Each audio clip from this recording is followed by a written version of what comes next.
Everyone, कैसे हैं आप सब। आई होप आप बिल्कुल अच्छे होंगे। तो हमने क्या पढ़ा था, हमने बॉइलिंग पॉइंट मेल्टिंग पॉइंट तक कवर कर लिया था 9th क्लास में। आज आपका मोस्ट इम्पॉर्टेंट टॉपिक है लेटेंट हीट। ये एक ऐसा टॉपिक है बहुत कम समझ में आ पाता है और इतना इम्पोर्टेंट है कि बहुत सारे क्वेश्चन आपके इसी चीज़ से होते हैं। आपको बहुत सारे आंसर्स, आपको क्वेश्चंस के आंसर्स इसी बिहाफ पे मिलेंगे। ठीक है, तो चलिए हम पढ़ते हैं, शुरू करते हैं इसको अच्छे से। देखो, लेटेंट हीट क्या होती है।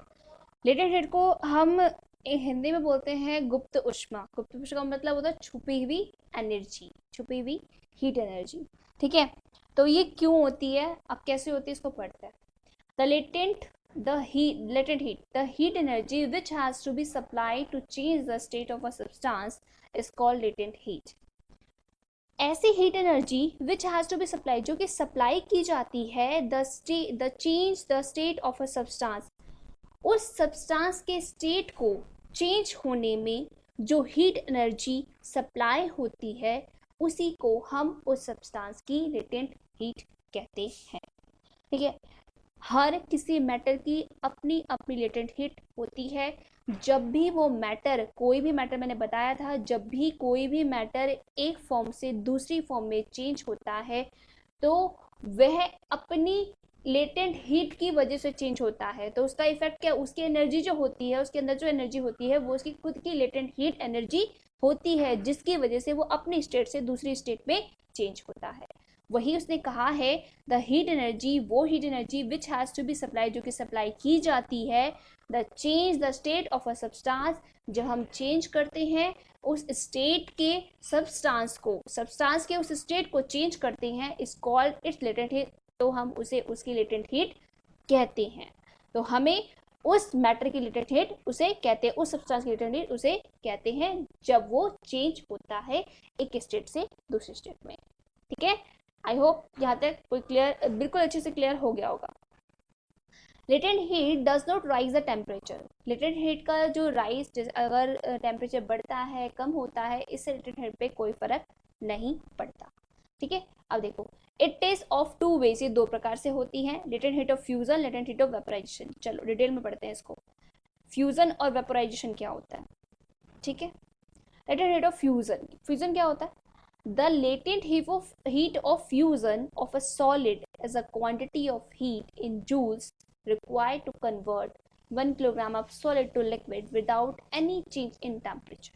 बहुत बड़ा लग रहा होगा ना, पता नहीं क्या पढ़ा रहा है। देखो, लेटेंट हीट ऑफ फ्यूजन, देखो फ्यूजन किस में होता है, फ्यूजन मैंने कहा था जब सोलर से लिक्विड में चेंज, यानी कि कोई चीज मेल्ट हो रही है, कोई भी ऐसी चीज जो मेल्ट हो रही है उसी को हम क्या बोलते हैं, फ्यूजन, या फ्यूजन बोलो या फिर मेल्टिंग बोलो।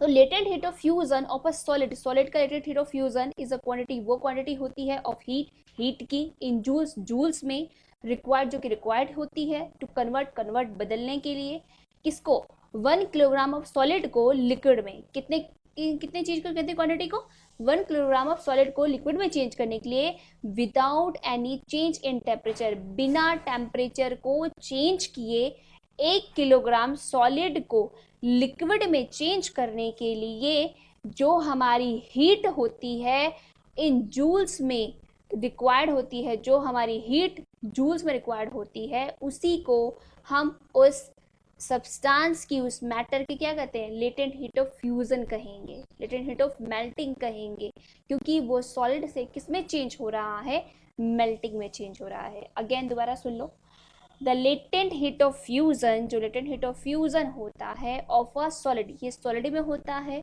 सॉलिड का, is a quantity of heat, वो क्वांटिटी होती है हीट की इन जूल्स, जूल्स में, रिक्वायर्ड टू कन्वर्ट, जो कि कन्वर्ट करने के लिए रिक्वायर्ड होती है, कितने को, 1 किलोग्राम ऑफ सॉलिड को, जो लिक्विड में, 1 किलोग्राम सॉलिड को लिक्विड में चेंज करने के लिए जितनी हीट, जितनी हीट जूल्स में रिक्वायर्ड होती है बिना टेम्परेचर को चेंज किए, विदाउट टेम्परेचर को चेंज किए, वही उसकी, उस सॉलिड की लेटेंट हीट ऑफ फ्यूजन कहलाती है।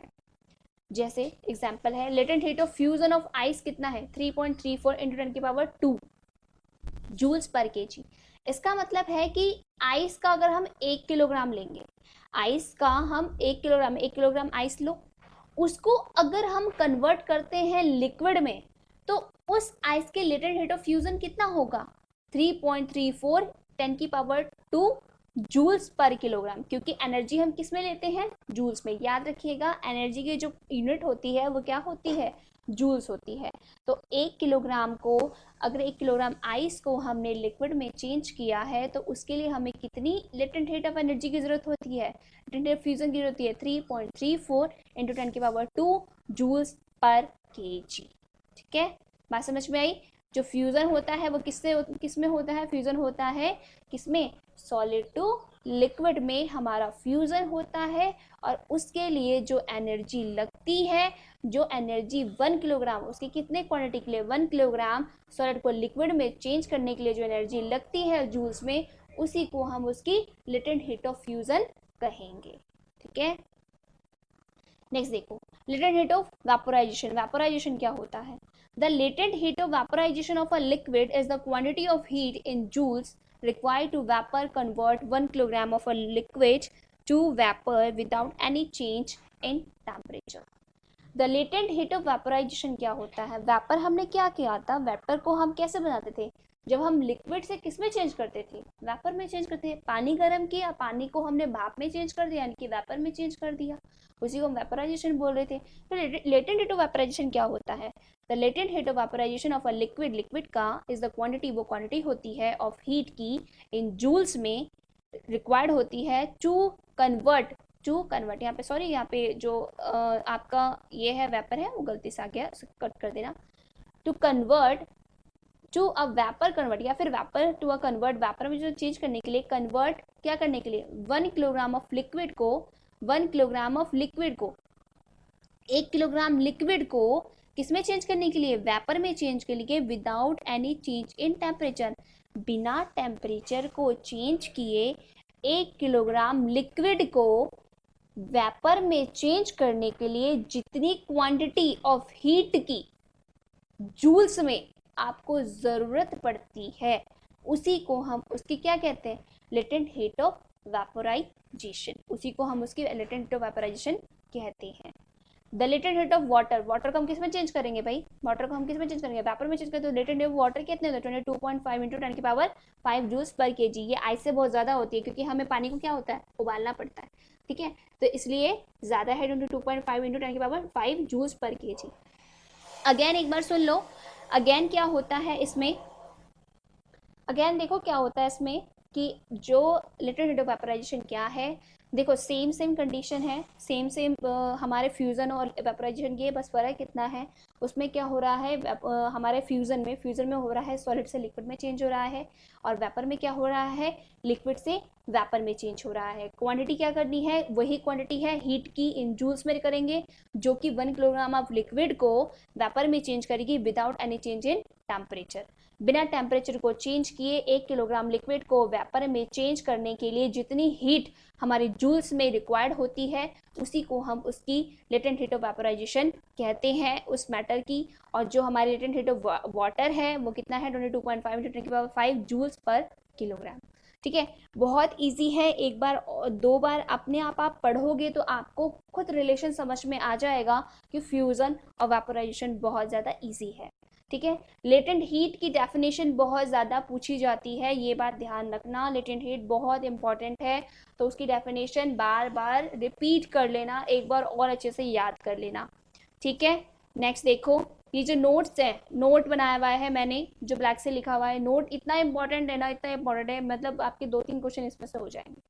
ठीक है, एनसीईआरटी के। अब देखो, when water changes into steam, जब वाटर चेंज होता है स्टीम में, भाप में, इट एब्जॉर्ब लेटेंट हीट, तो वो क्या एब्जॉर्ब करता है? लेटेंट हीट को। But when steam condense to form water, लेकिन जो वो वही भाप अगर कंडेंस होके वाटर में चेंज हुई again, in an equal amount of latent heat is given out, तो इक्वल अमाउंट में लेटेंट हीट बाहर निकलेगी। मैंने क्या कहा? हर किसी मैटर की अपनी लेटेंट हीट होती है, हमने ये बात कही पढ़ी थी। जब वाटर को आपने स्टीम में चेंज किया, इसका मतलब आपने क्या किया? वेपोराइजेशन किया। क्या किया? वेपोराइजेशन किया। तो इट एब्जॉर्ब क्या कर लेगी? Latent heat. तो ये क्या कर लेगी? एब्जॉर्ब कर लेगी लेटेंट हीट। जब स्टीम में चेंज हुई ना, तो वो वाटर से लेटेंट हीट लेके किस में चेंज करेगी? स्टीम में चेंज हो रही है, तो इस समय पे क्या करेगी? लेटेंट हीट को एब्जॉर्ब कर लेगी। बट लेकिन व्हेन जब स्टीम, जो स्टीम बन गई है वो स्टीम अगेन कंडेंस होके वाटर फॉर्म करेगी, तो उसको हम इक्वल अमाउंट में, जितने अमाउंट उस लेटेंट हीट उसने एब्जॉर्ब करी थी उतने ही अमाउंट में वो लेटेंट हीट को गिवन आउट कर देगा। पानी में चेंज होगा ना, स्टीम किस में चेंज होगा? आप दोबारा से पानी में चेंज हो रहा है, कंडेंस हो रहा है वाटर में, तो जितनी लेटेंट हीट उस स्टीम ने ली थी वाटर से उतनी ही लेटेंट हीट वो स्टीम क्या कर देगा? वापस दे देगा। ठीक है, उतनी ही लेटेंट हीट वापस दे देगा। यही प्रोसेस होती है, ये याद रखिएगा। जब भी हम वाटर को स्टीम में चेंज करते हैं तो ये कुछ अमाउंट हमारा लेटेंट हीट का ले लेती है, लेकिन जब हम स्टीम को अगेन कंडेंस करके वाटर में चेंज करते हैं तो जितना अमाउंट उसने लेटेंट हीट का लिया है उतना ही वो वापस दे देती है, गिवन आउट, वो बाहर कर देती है। It has been found that, ये पाया जाता है दैट कि the burns caused by the steam, जो भाप से जलने की कारण, जो भाप से जल जाते हैं हाथ, are much more severe than those caused by the boiling water. अगर हमारा हाथ जो है, हाथ या कहीं भी कुछ भी हाथ जल जाता है, तो अगर भाप से जला हुआ है और एक हाथ भाप से जला हुआ है और किसी का बॉइलिंग वाटर से जला हुआ है, उबलते हुए पानी से जला हुआ है, तो खुद सोचो आप क्या सोचोगे? आप सोचोगे किससे ज़्यादा जलन महसूस होगी? तो आप कहोगे बॉइलिंग वाटर से। नहीं, बॉइलिंग वाटर से नहीं होती, सबसे ज़्यादा किससे होती है? भाप से जले हुए से। ऐसा क्यों होता है? It has been found that the burns caused by the steam much more severe, ये पाया जाता है कि जो बर्न, जो जलन होती है स्टीम के द्वारा, मच मोर सेवरी, बहुत ज़्यादा कष्टदायक होती है than those caused by the boiling water, जो कि हाथ जलता है हमारे बॉइलिंग वाटर से। दो यद्यपि both of between are at the same temperature, दोनों का टेम्परेचर क्या है? सेम है। भाप भी तभी बनेगी जब कितना है 100 डिग्री पे हम उस पानी को उबालेंगे, और बॉइलिंग वाटर भी हमारा कब होगा? वो बॉइलिंग भी कब होगा पानी? जब हम 100 डिग्री सेंटीग्रेड पे वो पानी होगा। तो is due to the fact that steam contains more heat, जो स्टीम है वो कंटेन करता है more heat in form of latent heat than boiling water.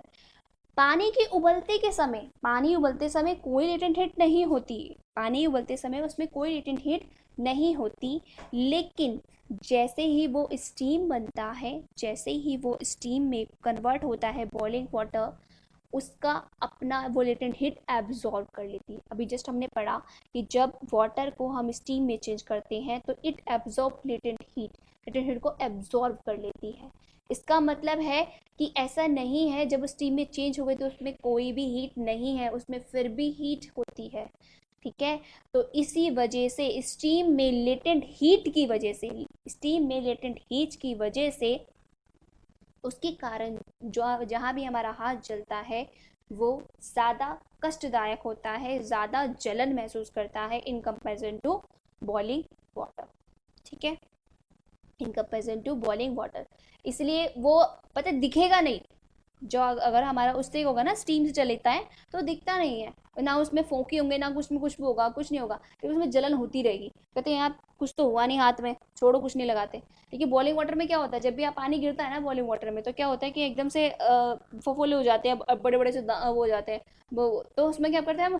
ठंडी ठंडी चीज़ लगाना शुरू कर देते हैं। ठीक है, ताकि ठंडा ठंडा महसूस हो। लेकिन स्टीम में इसका उल्टा है, स्टीम में क्या होता है, वो स्टीम से आपको जला भी देगा लेकिन वो आपको कुछ भी नहीं होगा, लेकिन सिर्फ क्या है, धीरे धीरे धीरे बहुत तेज जलन होगी, बहुत ज़्यादा जलन होगी वहाँ पे। इसी यही कारण है स्टीम का, क्योंकि स्टीम की खुद की लेटेंट हीट एब्जॉर्ब कर लेता है, इसी वजह से उसका जो स्टीम से जलन होती है वो बहुत ज़्यादा होती है in comparison to boiling water. Most important question है ये याद रखिएगा। आपके अभी आपके उसमें भी आएगा, एनसीईआरटी क्वेश्चंस में भी आएगा। ठीक है, तो याद रखना इसको कैसे करना है। ठीक है, नाउ अभी के लिए इतना ही। इस टॉपिक के पूरा रिलेटेड टॉपिक पूरा फिनिश हो गया है। अब आपके एक दो टॉपिक और बच रहे होंगे, उसके बाद ये चैप्टर फिनिश हो जाएगा, फिर हम एनसीईआरटी करेंगे, एनसीईआरटी के सारे क्वेश्चंस करवाऊंगी मैं। ठीक है, बहुत इजी है, कोई टेंशन नहीं लेनी है, बस इसको पढ़ते रहना है जैसे जैसे मैंने पढ़ाया है। आप इसको 2 बार अपने आप पढ़ोगे ना, पूरा चैप्टर हाथों पे आ जाएगा, कुछ भी नहीं बचेगा इसमें, कुछ भी नहीं बचेगा। ठीक है, तो लेटेंट हीट की डेफिनेशन जरूर याद कर लेना, उसमें फिर latent heat of fusion, latent heat of evaporation आप याद करो चाहे मत करो, लेकिन बस ये याद रखना कि इसकी डेफिनेशन जनरली होती क्या है, पूछती नहीं है, लेकिन लेटेंट हीट बहुत ज़्यादा पूछते हैं, बहुत ज़्यादा लेटेंट हीट पूछी जाती है। और जो मैंने क्वेश्चन बताया है नोट में वो तो इंपॉर्टेंट, मोस्ट इंपॉर्टेंट क्वेश्चन है। ठीक है, बहुत ज़्यादा पूछा जाएगा। तो अभी के लिए इतना ही, फिर मिलते हैं नेक्स्ट वीडियो में। और इसको इतना याद कर लीजिएगा अच्छे से, ठीक है। तो अभी के लिए इतना ही, फिर मिलते हैं। Bye bye, take care, thank you for watching.